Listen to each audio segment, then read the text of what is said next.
Olá! Chegamos no capítulo 7 do livro que tem o tema A Mentalidade das Pessoas Prósperas.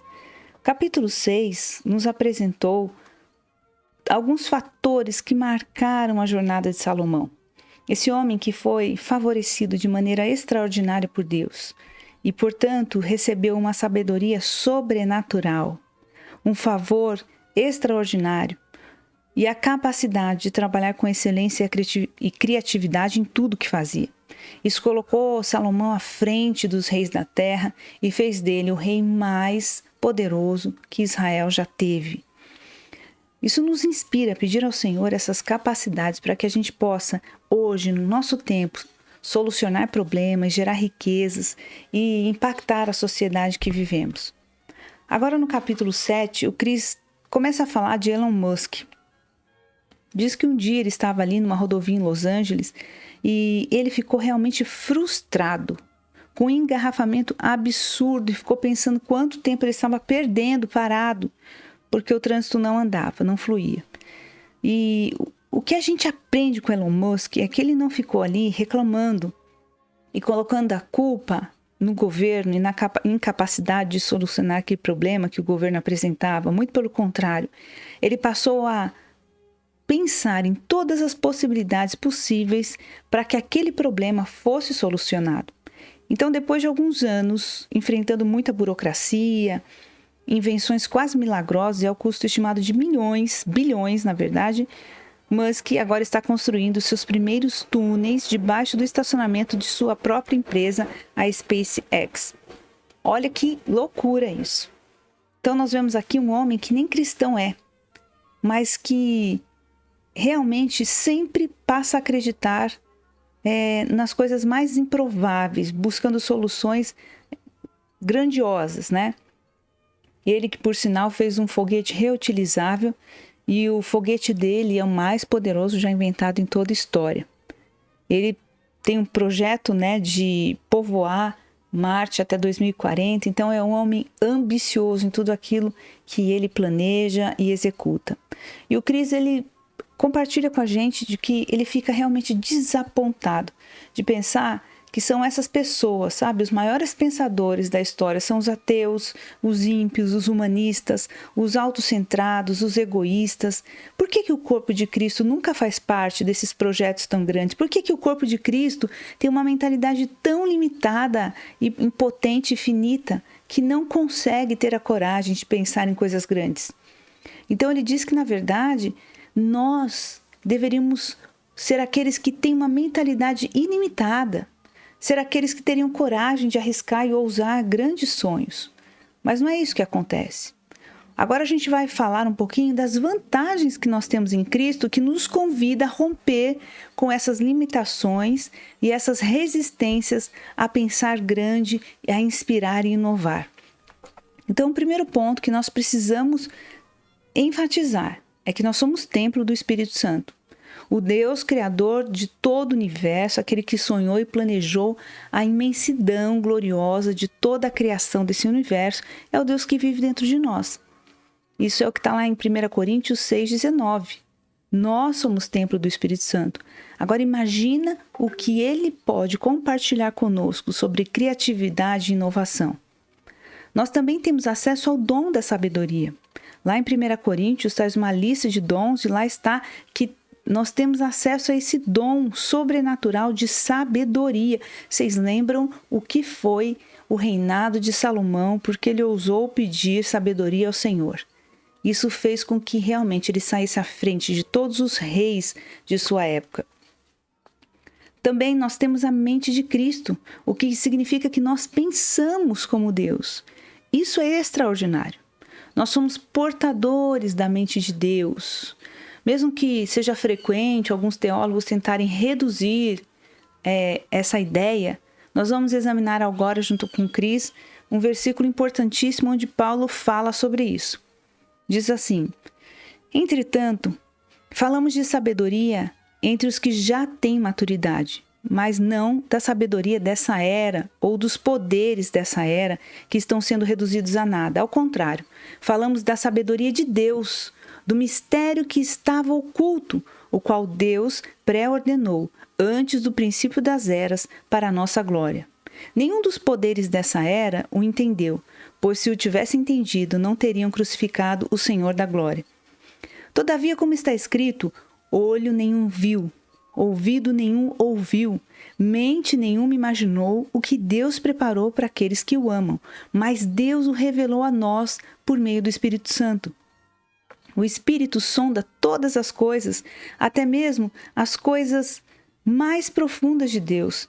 Pois quem conhece os pensamentos do homem, a não ser o Espírito do homem que nele está? Da mesma forma, ninguém conhece os pensamentos de Deus, a não ser o Espírito de Deus. Nós, porém, não recebemos o Espírito do mundo, mas o Espírito procedente de Deus, para que entendamos as coisas que Deus tem nos dado gratuitamente. Delas também falamos, não com palavras ensinadas pela sabedoria humana, mas com palavras ensinadas pelo Espírito, interpretando verdades espirituais para os que são espirituais. Quem não tem o Espírito não aceita as coisas que vêm do Espírito de Deus, pois lhes são loucura, e não é capaz de entendê-las, porque elas são discernidas espiritualmente. Mas quem é espiritual discerne todas as coisas, e ele mesmo por ninguém é discernido. Pois quem conheceu a mente do Senhor para que possa instruí-lo? Nós, porém, temos a mente de Cristo. Que coisa tremenda! Essas palavras, essa última frase, quem conheceu a mente do Senhor para que possa instruí-lo, são palavras de um profeta que questionou, dizendo: quem pode entender o que Deus pensa sobre nós? Mas agora nós estamos no Novo Testamento e o apóstolo Paulo aponta nesses versículos que esse mistério que era para essas pessoas do Velho Testamento, na verdade foi revelado para nós. Então, portanto, nós hoje que temos o Espírito Santo de Deus, podemos acessar e conhecer a mente do Senhor. E Paulo finaliza dizendo: quem conheceu a mente do Senhor? E ele responde: nós conhecemos. Por quê? Porque nós temos a mente de Cristo. Então, esse é um fator glorioso que nos faz acessar a maneira como Deus vê as coisas e como Ele pensa. Essa mente de Cristo, ela é um fator chave. Na verdade, é a arma principal para que possamos potencializar a nossa mente. Então, nós precisamos perder uma mentalidade condescendente, complacente, religiosa, legalista, simplista, para que a gente possa realmente iniciar uma jornada rumo ao mundo de mistério, dos milagres e da revolução divina. Nós não precisamos ser pessoas imprevisíveis, entediantes, sem brilho, sem inspiração. Não. O próprio Cristo, ele foi um ativista radical, um vanguardista. Em 3 anos, ele revolucionou toda a história da humanidade. E é esse Deus que pode nos ensinar a ter uma nova mente. Também temos que destacar que somos uma nova criatura, nascida de novo no reino de Deus. Então, Daniel é um exemplo disso. Ele era um personagem que, mesmo no Velho Testamento, mesmo não sendo uma nova criatura, ele tinha 10 vezes mais sabedoria do que todos os homens da Babilônia.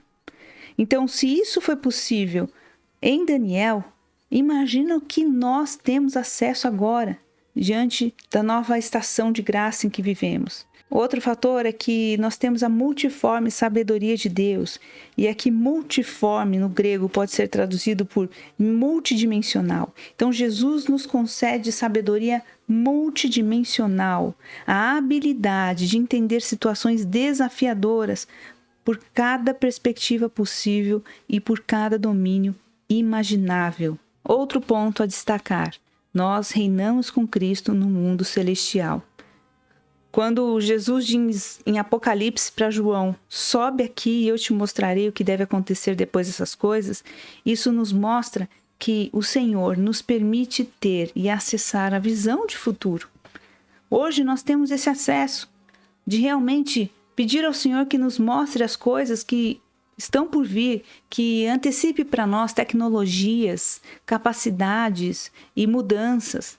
Vocês imaginam se a gente, lá no ano de 1850, pudesse ter realmente visitado o futuro, o ano de 2018, que é o período em que Cris escreveu o livro, e a gente visse todas as invenções, computadores, carros, aviões que foram inventados. Que vantagem incrível nós teríamos nos negócios, nas invenções. E isso não é um sonho, não é uma ficção científica. Nós podemos acessar essa realidade hoje. Nós temos essa vantagem, nós temos esse direito, nós temos essa herança como filhos e filhas do Rei. O próximo ponto é: a amizade com Deus muda tudo para nós. Jesus, certa ocasião, diz que aqueles que têm os seus mandamentos e os guarda, né, são seus amigos. Ele não chama mais de servo, porque o servo não sabe o que faz o seu senhor. E ele disse: mas eu vos tenho chamado amigos, porque tudo quanto ouvi de meu Pai, eu vos tenho dado a conhecer. Então, quando nós passamos a ser amigos de Deus, uau, isso nos introduz a um mundo de revelação no qual apenas Jesus andava. Nós temos acesso a tudo que foi revelado a Jesus. Então, como que ele chama, isso é o Google divino. O fato de sermos amigos de Jesus deveria nos tornar o povo mais cheio de ideias criativas, inventivas, engenhosas, imaginativas, inspiradas, brilhantes, desembaraçadas, inovadoras. Isso é o que deveria estar fluindo de filhos e filhas de Deus. Mas a gente percebe que, na verdade, não é isso que acontece. Nós ficamos como meros espectadores diante de criatividade de gente que nem convertido é. Por quê? Porque nós cultivamos a complacência. A complacência é para a mente o que o câncer é para o corpo. Ela nos anestesia até que ela consiga nos lançar fora toda a esperança. Então, olha só, o Cris traz para a gente o que aconteceu com duas empresas de varejo norte-americanas, que é a Sears e a Montgomery. Essas empresas, elas eram pioneiras no ramo de lojas de departamento. Elas produziam catálogos, vendiam seus produtos em todo o país, e durante muito tempo elas ficaram à frente do seu tempo, com muito lucro de milhões e milhões de dólares.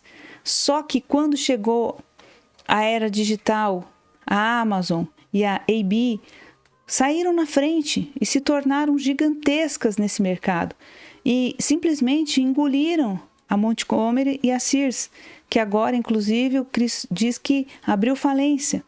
O que aconteceu com essas empresas? Por que elas não inovaram? Elas permaneceram nessa zona de conforto que as levaram à morte. E do mesmo modo que aconteceu com essas empresas, muitas vezes nós estamos assim na igreja, no corpo de Cristo, porque a religião, ela costuma incentivar a complacência. Que é essa mentalidade que se acomoda, que se amolda, que permanece ali intacto, sem imaginação, sem inovar. E, inclusive, essa mentalidade inovadora é muito resistente no meio religioso, porque a religiosidade ela sempre resiste a novas ideias e a mentalidade criativa.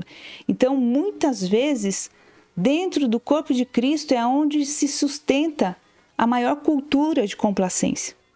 E a gente precisa também lembrar que na década de 70, no movimento Jesus, que era aquele movimento de evangelismo em meio à contracultura, né? Aquela revolução cultural que teve a contracultura, o movimento de Jesus acabou abraçando esse discurso de que realmente não nos resta esperança aqui na Terra e nos impulsionou a olhar para o arrebatamento como única esperança de um futuro.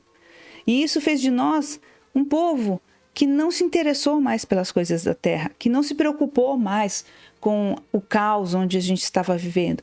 Mas a gente passou a esperar e acreditar que somente lá no futuro, no céu, a gente realmente acessaria a riqueza, a paz e tudo aquilo que o céu promete.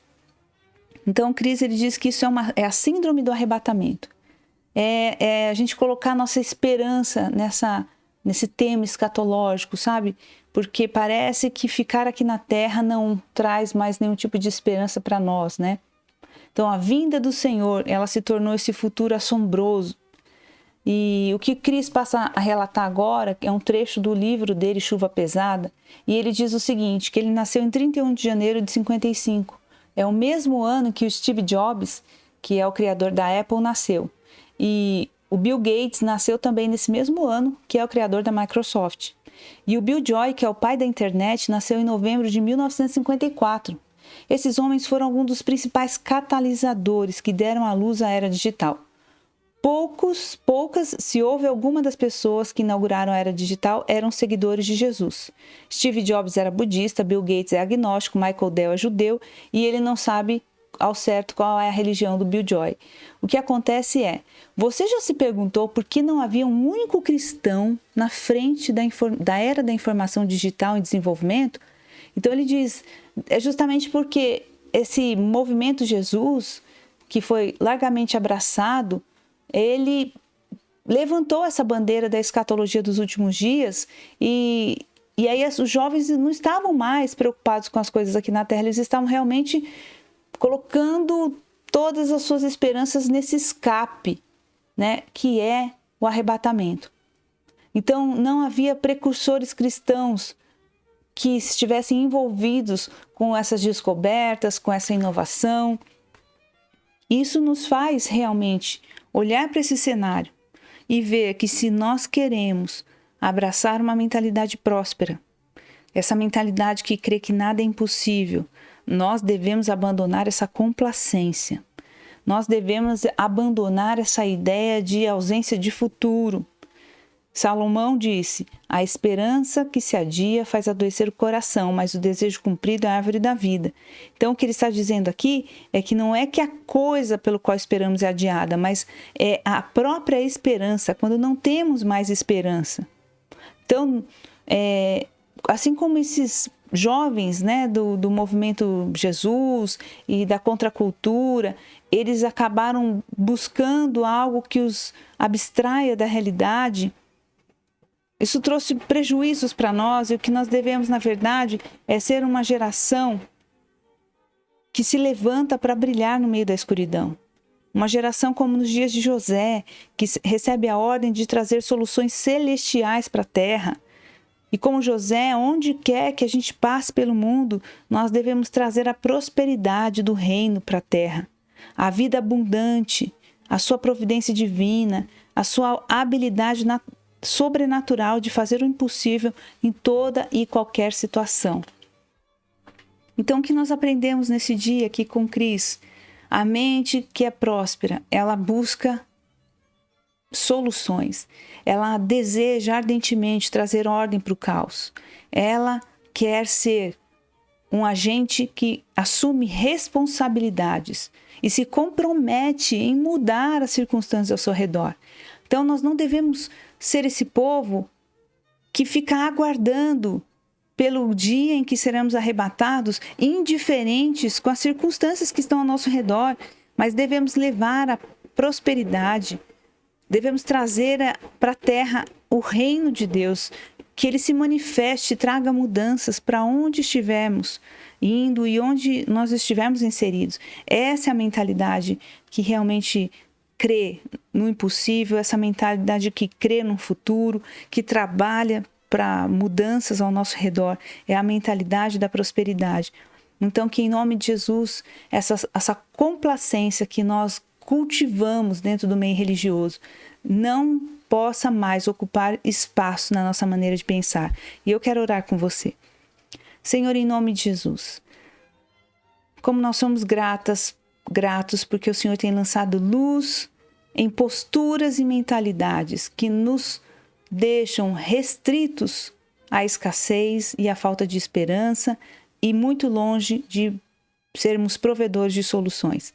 Então, o que eu oro agora é que essa sabedoria do Teu reino, tudo isso que nós temos acesso por termos a mente de Cristo, possa nos fazer olhar para o caos ao nosso redor e não tentarmos sair correndo, nem ficarmos falando que não vemos a hora de Cristo voltar para sairmos desse caos, porque muitas vezes não é que desejamos a Tua presença ardentemente, nós só queremos um escape, Senhor. Isso é terrível, isso é uma hipocrisia.